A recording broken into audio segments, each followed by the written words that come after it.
Ladies and gentlemen, the Double RT Boxing Show with Mr.A, episode 16, will begin shortly. 5, 4, 3, 2. Enjoy. Thank you for tuning in, folks. I am your host, Mr.A. This is the Double RT Boxing Show. Ready to talk that boxing. Today's episode, we are going to go over some brief boxing topics, in the news. But we're mainly going to be covering 4 fight cards coming up on the heavy 16th and 17th. Maybe some of these fights will dethrone our front runners of February for a fight of the year, fight of the month, knockout of the month. We got Nick Webb as the knockout. We got we got Hamadouche. We got fight of the month. We got Roman Adrev and Craig Evans. Round of the month, we got the 12th round, Gassif and Dorticos.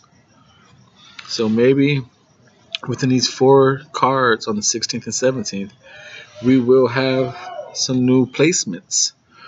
Now, going over some quick topics before, like I said, we tackle into that. I would first like to say, thank you for hitting that thumbs up button. If you have not, I do not know why you're waiting. Please help the show grow. I appreciate it. New viewers, help it out. Become new subscribers. Do what you do. Hit that thumbs up button. If you watched it, hit the thumbs up button. Help the show grow. I do appreciate that. Now, the first little boxing topic I like to talk about is I like the matchup that's being announced as Gerald Miller fighting Duhapis.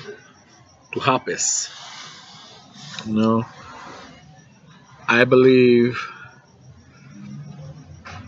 that's a good test. Duhapis has a good jab. He got blitzed out against Alexander Povetkin, but I don't think he even had like a full training camp for that. Even if he had a week's training camp, he might have had a couple days notice. He beat Robert Helenius. Robert Helenius went the distance with White, so he gets himself credible known for his fights. He lasts long. He gives you good fights. So this would be interesting to see how. He's not fleet of foot. He's going to be standing there with that long jab. Will he be able to keep the structured girth of Big Baby Miller out on the distance, or Big Baby Miller do as he has done with his previous opponents, walk him down, bully him, take him to Brooklyn, baby, and just beat him down? Very interesting to see if Duhapis gets broken like that. Very interesting. I like that fight. Staying in the heavyweights, you got the lifetime of opportunity, Mr. David Price. Out of nowhere, he landed the Alexander Povetkin shot on the undercard of Joseph Parker and Anthony Joshua. Was that not laid out beautifully during the press conference? The way Joshua said, the only time I was ever, I heard about David Price. They laid that out so beautiful. Talked about David Price hurt me, dropped me, and now we are like, ooh, he was hurt. David Price has power, and now, ooh, can he knock out Alexander Povetkin? And really, that fight is what Eddie Hearn's been loving for a long time. Anthony Joshua and David Price. Price just can never come through. That you look at him. That's a big, massive man. You wonder, like, does his lungs work properly? Can they expand and last a duration of a move 12 rounds? he's just a big lumbering guy, man. You just wonder, can his body perform at an athletic level? Because when he gasses, it's like exhaustion type of died that gas. You know, it's that zombie gas that like since he starts bending over, it's sad like, exhaustion. Like Gatorade would not help David Price, man. It's interesting to see because I feel he has the power just for being that big, you know, that big and coming down on punches. He could do something with Povetkin if he comes in shape, but we know Povetkin can knock him out. And, you know, is Povetkin? You gotta remember, Povetkin's gonna be like 37, 38, so he ain't quite the Povetkin we once knew. So David Price has a good chance with this, but Povetkin's gonna come in with those wide hooks, tear his body up, swing for the tip of his jaw. And it's gonna be a very, very interesting fight. Very interesting fight. And a news that I'm very excited for. It's been announced on the undercard. Well, he has two fights. They say on the undercard of Kell Brook versus Ramachenko, and then his second fight is going to be on the undercard of Bellew Hay 2. And who are we talking about? We're talking about Rocky Fielding, folks. Rocky Fielding. And if you've been following this show, the Double RT Boxing Show, the Ready Talk Boxing Show with Mr.A, and you've been hitting those thumbs up, giving that support, you know since season 1, episode 1, two middleweights we discussed is going to have a golden opportunity. Take advantage of Caleb Plant, who we will be discussing because he's fighting on one of those 4 cards, and Rocky Fielding. Those two have a nice pathway where if they get the right 2 to 3 fights this year and perform correctly, they could have themselves a big title shot by the end of 2019. All that could be the pathway for a title shot has to be laid out. It's there to be laid out in 2018 with the super middleweight tournament going on. Everyone's kind of tied up, and that rankings, the division itself needs a name after the tournament for these fighters to fight. Caleb Plant and Rocky Fielding has a huge opportunity. Except, don't know who his opponents are, but he's, like I say, he's on the undercard of the Kell Brook and Ramachenko, which is March 3rd. And the Bellew Hay, I think it's like May 5th or something. So it's good to see. That's a quick turnaround, but it's good to see that he's busy. It's good to see that Rocky Fielding's management, they see the opportunity. They see like, okay, it's wide open, and it's like Rocky Fielding's like number 6 in the IBF. He's in the rankings, so that's real. It's real good to see that. I was happy about that news. Now we will start discussing the 4 cards coming up on the 16th. Please hit that thumb buttons if you have not. This is the Double RT Boxing Show. I'm your host, Mr.A, baby. We're doing it. Now, on the 16th, we're going to start with a nice little up-and-come promotion. Mr. David Hay himself, the Haymaker's Promotion. He's going to have a nice card. It's going to be headlined by the BBFC English welterweight title bout between John Donnell and Tomoka Mushi. You know, now that fight is going to be interesting. You got a guy who's coming straight forward in Tomoka, and you got a nice long rangey jabber in O'Donnell.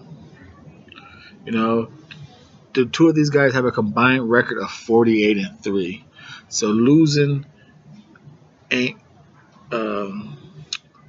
accustomed for these guys. It's John Donnell who's given 2 losses. So he's 32-2 while Tomoka's 16-1. So again, 48-3.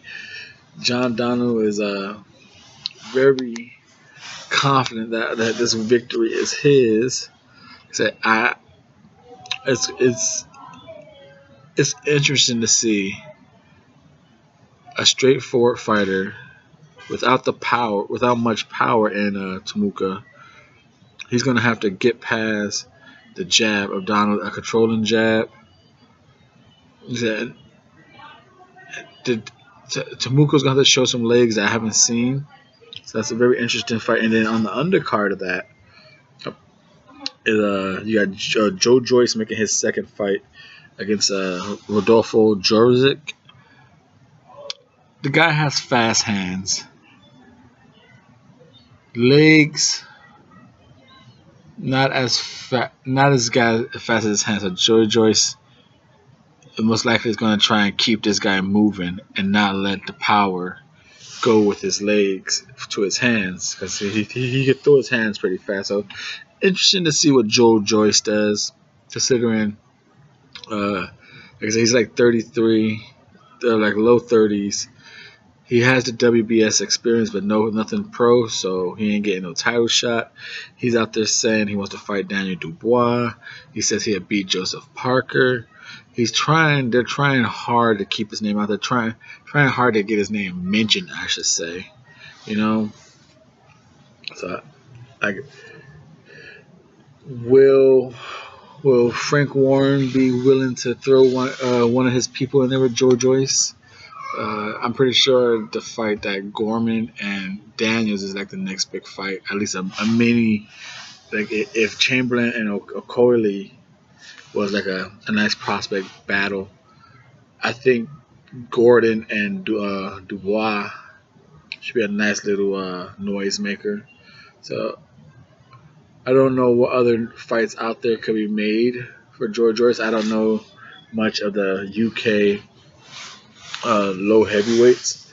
I know you got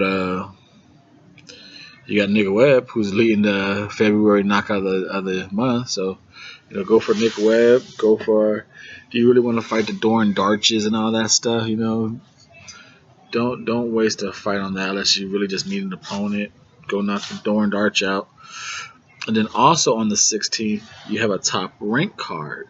That's a Haymaker's promotion over across the pond. And then on the stateside, we also have a 16th card on that Friday, and it's the top rank, headlined by Beltran and Moses fighting for the vacant WBO lightweight title. But on that undercard, we have Shakur Stevenson going for his fifth title, fighting Juan Tapia. Now Juan Tapia is 8-1. Stevenson had his last outing looked a little more to have a little more stand his ground, put a little more pop on his shot. Tapia, like I said, on paper is his best opponent, 8-1, who likes to do the inside game. So you wonder, we're 8-1, he has 3 KOs. Can he get inside? And even if he gets inside, what will he be able to do? Does he have the power to break down Shakur? His test, like I said, Shakur should win this fight, but his test is that if he could even get assaulted by this inside attacker, or does he completely keep Tapia on the outside? I'm interested in to see that little chess match. And also on this top rank card is a strange heavyweight. Maybe George Joyce could fight this heavyweight. Brian Jennings. That'll be a great name. Will Brian Jennings be willing to take a step back for that name recognition? Because if Brian Jennings, the fight won't mean nothing for Brian Jennings over here to fight George Joyce, but to fight Joyce over in London, I think the crowd will come out for that. I think he'll get some recognition. I don't know how. I don't think George Joyce is looked at as a complete novice. I think he has something. With his pedigree, the Olympian. Now he's fighting a guy who's 3 fights in 3 years, He's on he lost all 3 of those fights. Akor Muralamov, Gerald Miller knocked him out nasty. It's all over the internet. So that's who Brian Jennings is coming back for. This is I think his 3rd comeback fight since losing against Luis Ortiz. 22-2, 21-2 with 12 KOs. Now he's fighting Akbar. Get this, he's 6'3". He's fighting a 5'11.5" guy. Akbar has a 71-inch reach against an 84 of Brian Jennings. Is that even real? Because Brian Jennings looks like he has some short ass arms himself. But like I said, I just don't get what they're doing with Brian Jennings, man. Like, how is this?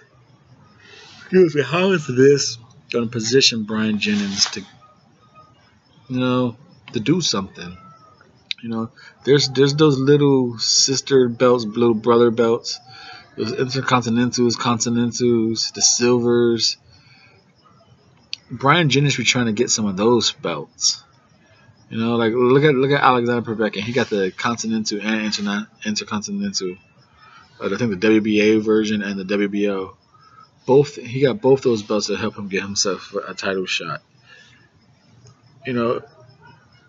Yeah, you could weasel your way, get some easy fights. But if you're gonna weasel your way and get easy fights, try and at least land some easy belts.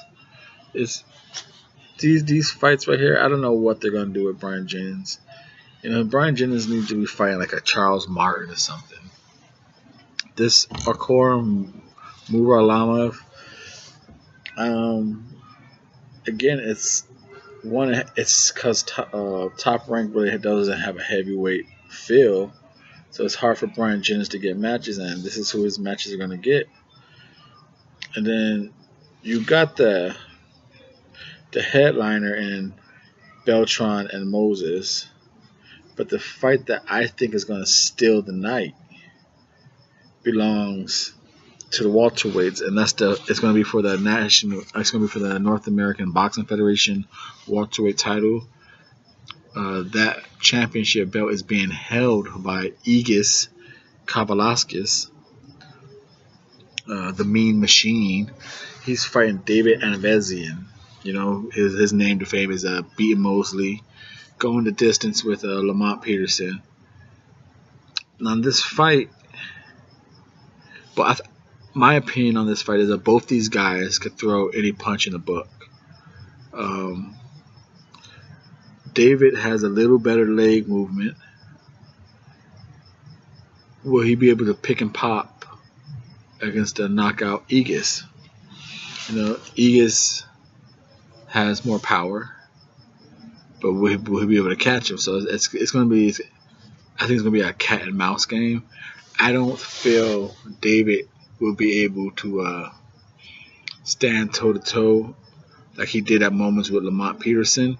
I don't think he'd be able to fight that type of fight with Egis. Not at all. So I believe that Egis coming in the fight with 18-0 with 15 KOs. David's 22-2. So you got the Lithuanian and the Russian.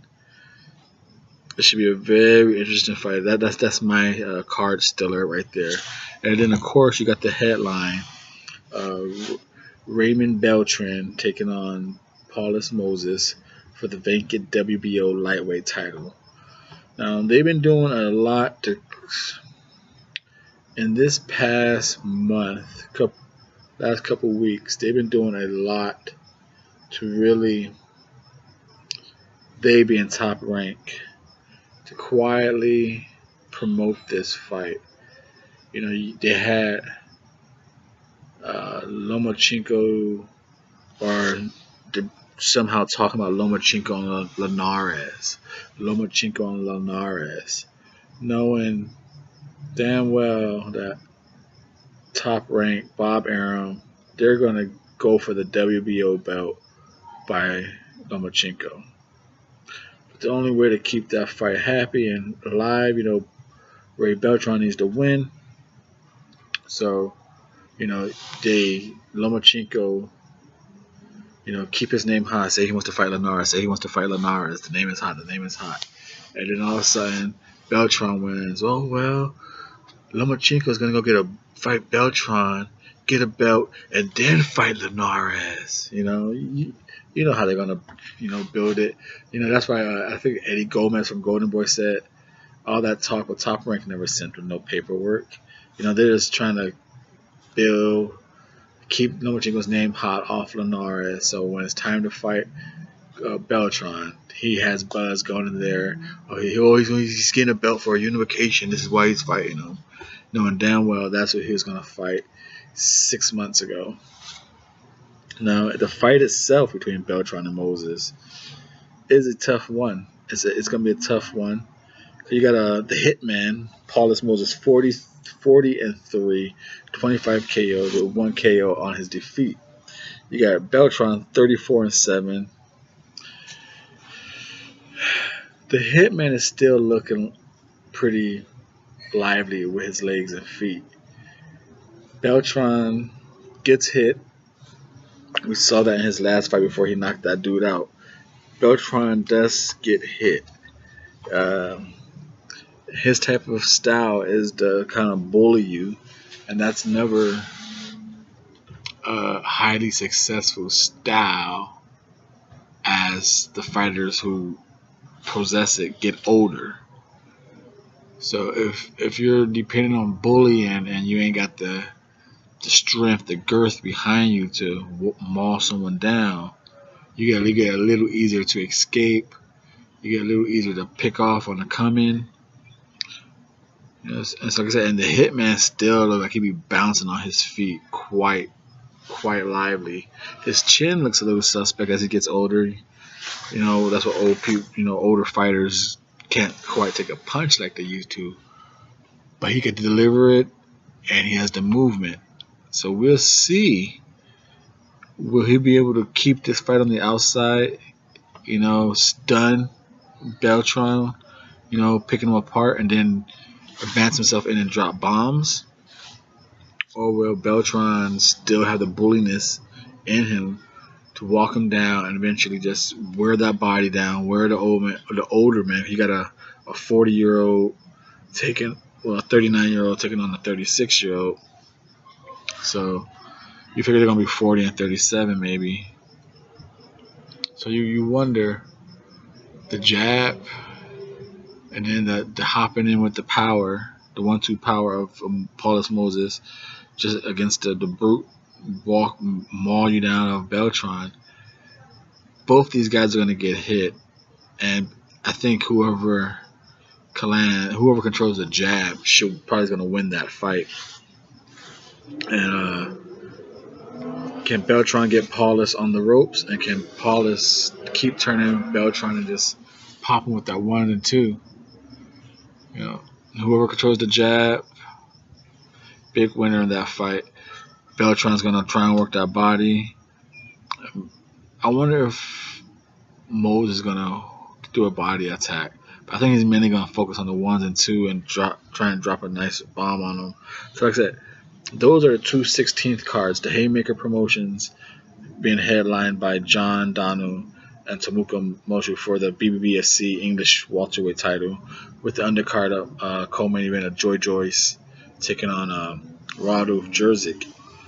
And then I said, back on the States, you got the Top Rank card on ESPN, headlined by Beltran and Moses for the WBO, undercard of Brian Jennings taking on Moraliumov.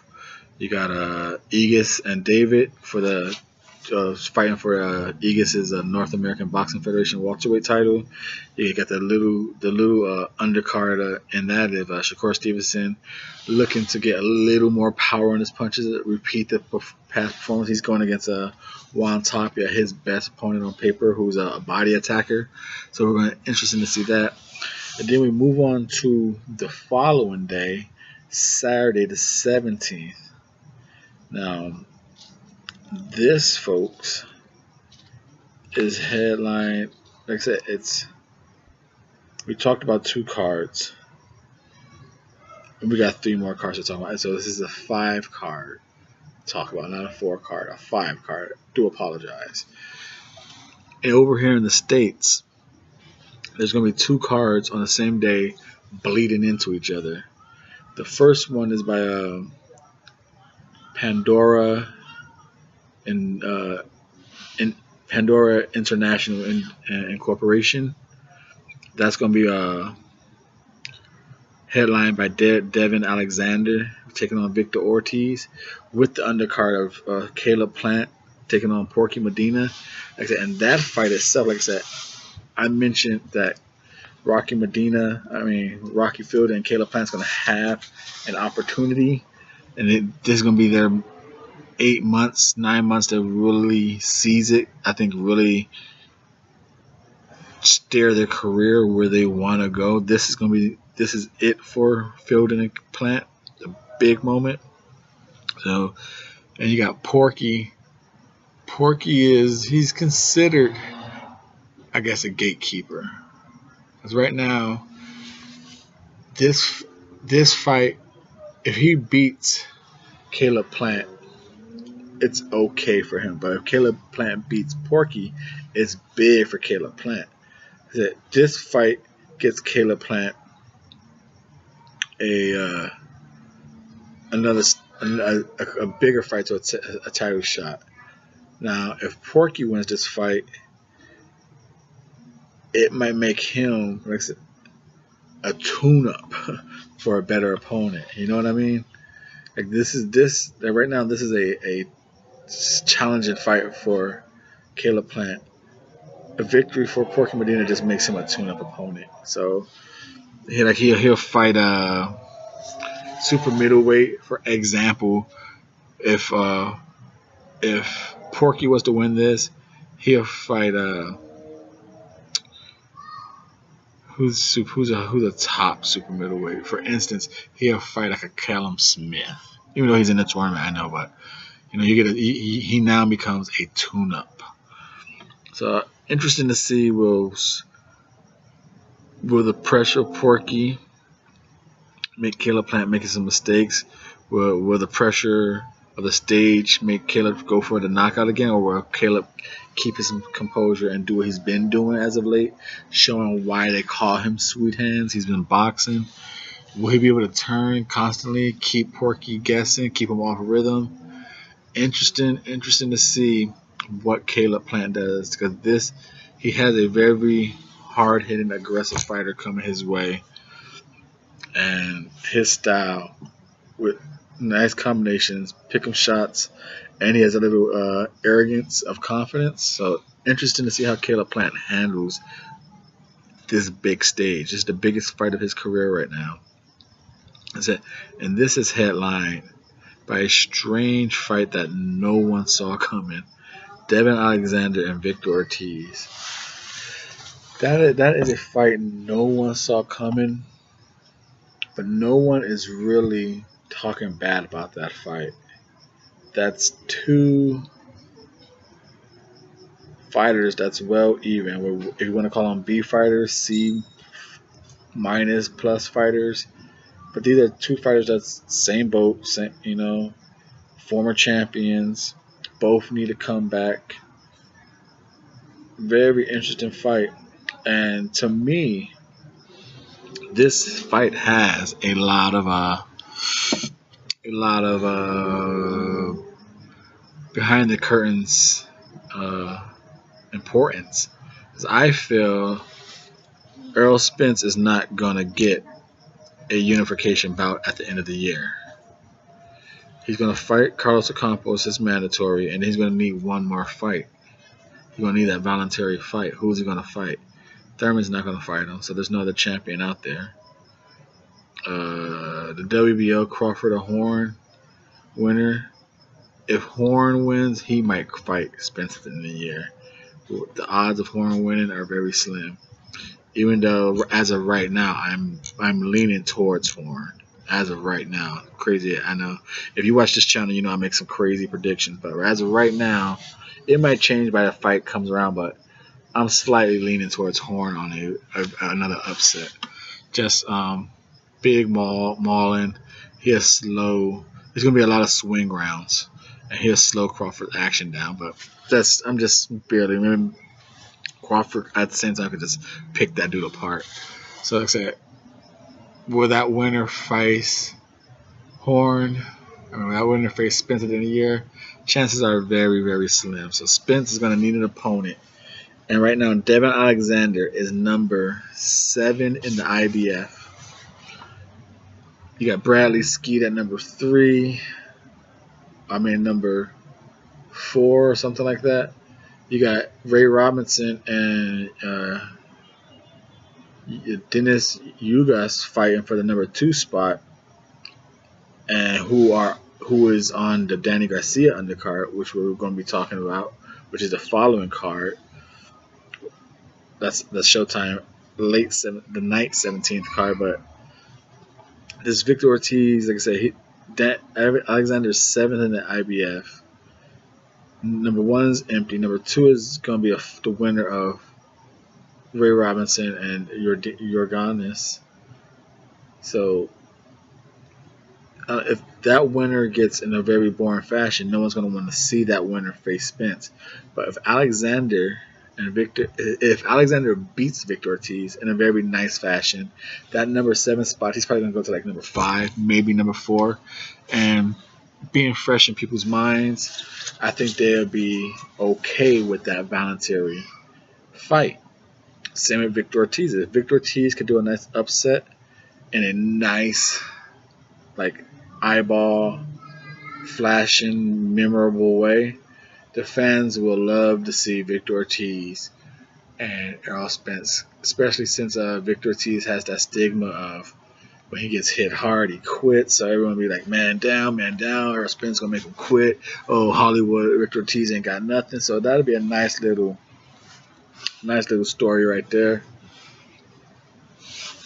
So that fight, high importance.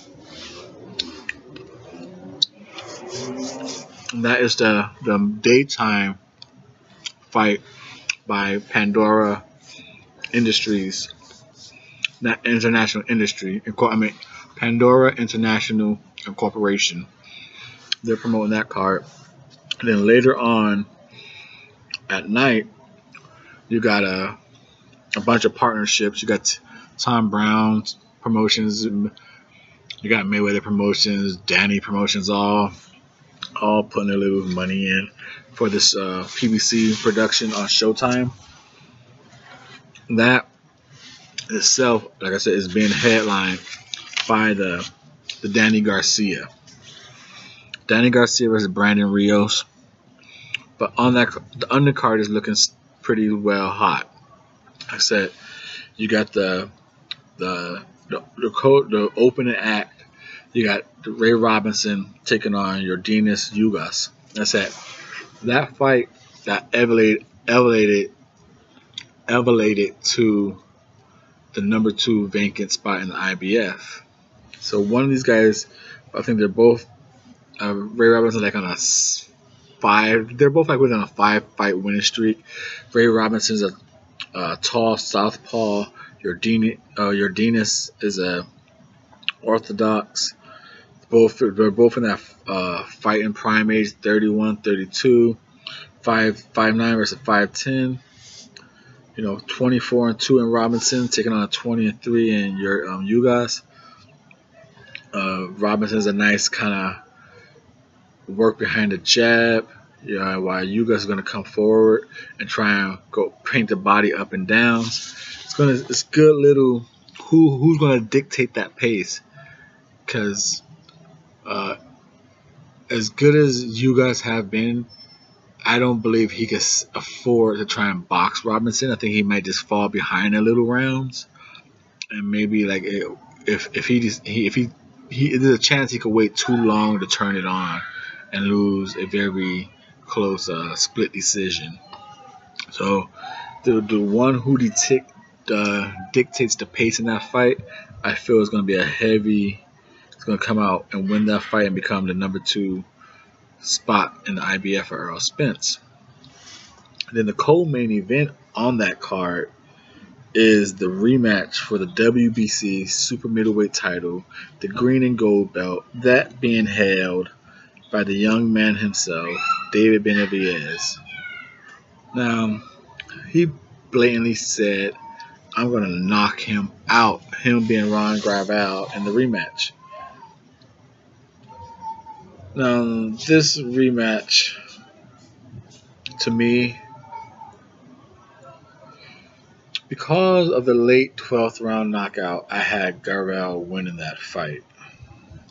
It was a close fight. I think David came out and mentioned that he said, he just recently said he had a lot of problems going to that camp, 2 weeks before the fight. A relative died, something like his uncle or someone. So that was worn on him. And I think he kind of went into that fight a little underestimating Gravel. And about round 6, he tried to turn it on, but just couldn't quite turn it on to finish him. So Gravel, to me, won that close fight, especially with that knockdown. But the knockdown in the 12th round, it was off. To me, it was off balance. It wasn't even a hard punch. So when David said, I'm going to knock him out, I can see it. I picked David to knock him out in the first fight, but I just had Gravel winning. Now, I'd be surprised if Ronald comes out with more movement, allowing himself to get those shots off and then escape. And that's what he was allowed to do. He was able to get some shots off and escape. Or will David just come out, he's mentally healthier. So he just come out knowing what he said Gravel can improve. Benavidez, they teamed him up with Alex Ariza. So, he got his stamina down, got his breathing properly, doing a little more strength exercising. So will he come in as a new, stronger, throwing more punches for a guy who already throws a lot of punches? Will Gravel be able to turn him, keep the big man off his feet, not allow him to dig into that new repertoire of energy? What good does energy serve if you can't, be still enough to throw the punches? Because David's not a fighter on the move guy. He needs to have his feet planted and throw. So interesting to see what is the new shape of David, and will Gravel not stand in front of him as long? So then you go into the headliner itself. On paper, this fight sounds really, really good.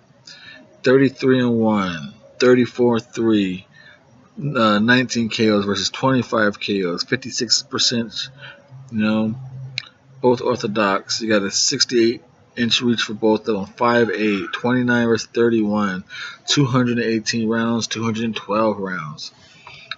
The paper sounds really good. Really good, but his Brandon Rios versus Danny Garcia.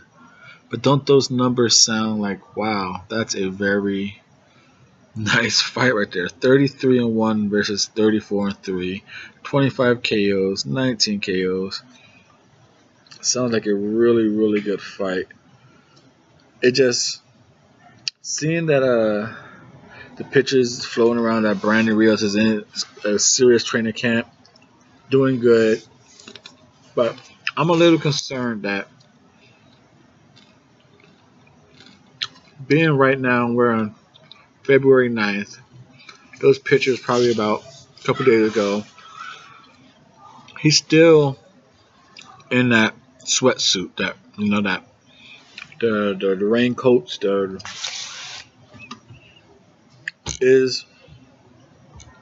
how do you guys feel about that?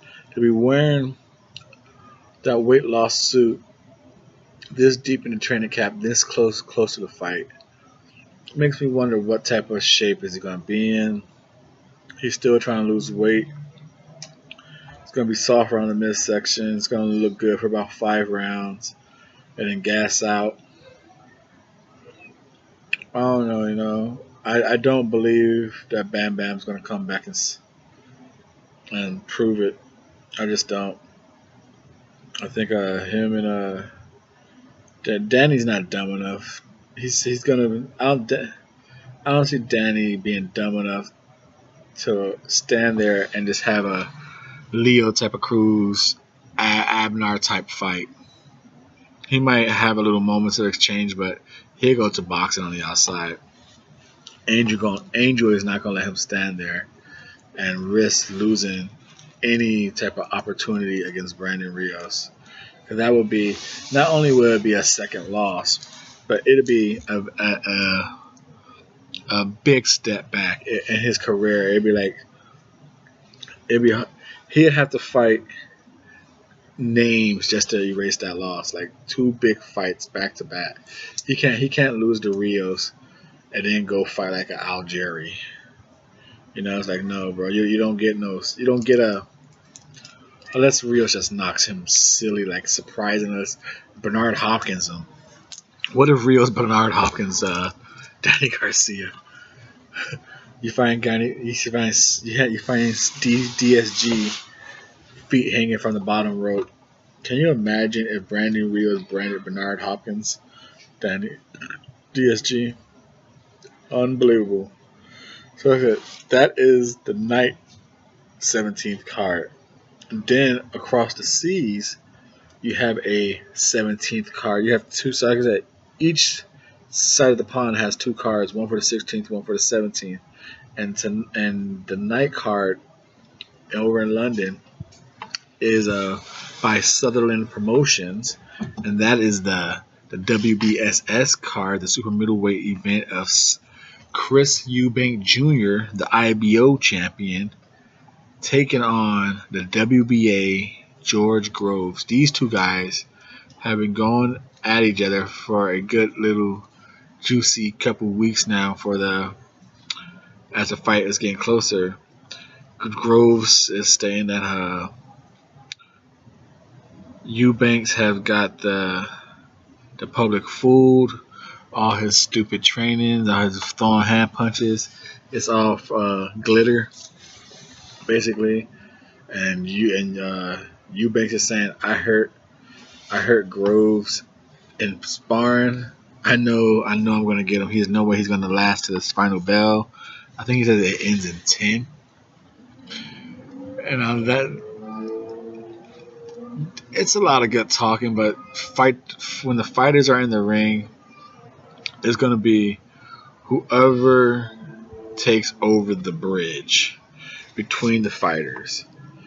Because Chris Eubanks throws a lot of punches like his videos show, but that's all inside. He's not as a volume attacker from the outside.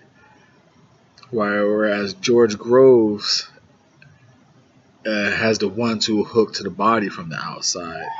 So if he's going to want to keep Eubanks Jr. on that outside, and Eubanks Jr. is going to want to come across that bridge and really start attacking that body, so he can start unleashing the uppercuts, and just start throwing the bombs on his head. But someone's going to have to put their flag in the middle of that bridge. Either George Groves is going to say, this is my bridge, stay over there, or keep it over there with his fists, or Eubanks Jr. is going to say, no, I'm coming across the bridge and I'm going to beat your body down and then knock you out. So that's why I feel that fight really, really belongs. Whoever controls that distance, because Groves got a nice jab, 1-2 to the body. As good as I like Eubanks, you can hit him with a jab pretty easy. He's to me, he's not too. He hasn't quite got out of the. He hasn't got uncontrolled by a jab yet. He doesn't know how to fix that problem yet. To me, and that card itself, that the Eubanks Jr. It has on the undercard, it's going for the British middleweight title, the BB of British 12-rounder middleweight title, Jack Arnfield fighting Tommy Langford. That shall be a very interesting fight. Speaking of body shots, you got Tommy Langford, who's gonna. Well, you got Jack Arnott, who is a jabbing machine. He's not a jabbing machine, but he stays behind his jab. Everything falls behind his jab. He controls a slow pace if he needs to, while you got Tommy, who likes to get inside, throw those hooks, break your body down, and just from there work his way up and down. Will he be able to fluster and get Jack a little off rhythm, work his body, tire him out, make that jab slow down, start dropping it, then come over the top? Very interesting. Like I said, those are a lot. That's a lot of fights. That's five event cards over 16 fights. That's what 1, 2, 3, 4, 5, 6, 7, 8, 9, 10. Well, I'm covering 10 fights.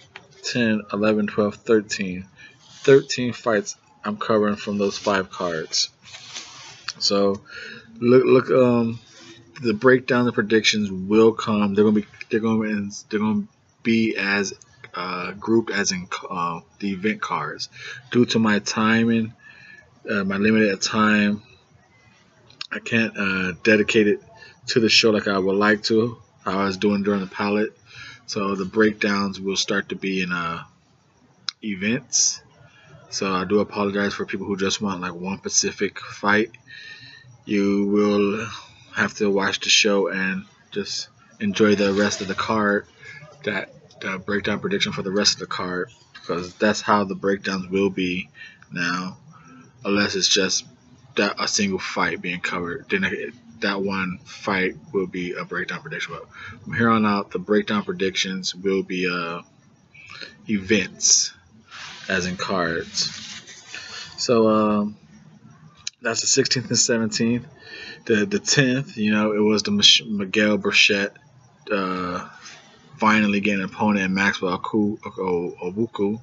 That's tomorrow. So you can look for that. For instance, that fight will have a breakdown and prediction just for those fighters. You can look for that, after you watch this episode. It will be up shortly. This is Mr. A.